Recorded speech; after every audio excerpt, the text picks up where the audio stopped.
Police এবং BIWTC এবং জেলা পুলিশ, হাইওয়ে পুলিশ আমরা সমন্বিতভাবে এই পবিত্র ঈদুল আজহার ঈদ যাত্রাকে নিরাপদ এবং সুশৃঙ্খল করার লক্ষ্যে আমাদের সকল ইউনিট সমন্বিতভাবে আমরা কাজ করে যাচ্ছি।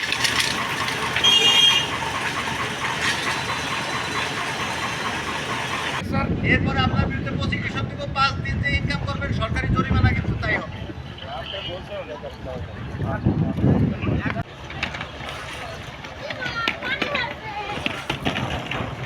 আমাদের প্রাণহানির একটা আশঙ্কা থাকে, আমরা বাস থেকে নেমে পড়েছি যেহেতু।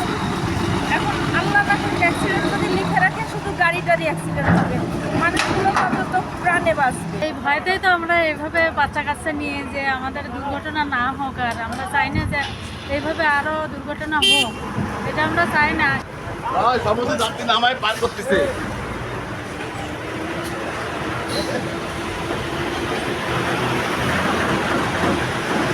এবারে যানজট তেমন দেখা যায় না এখন পর্যন্ত।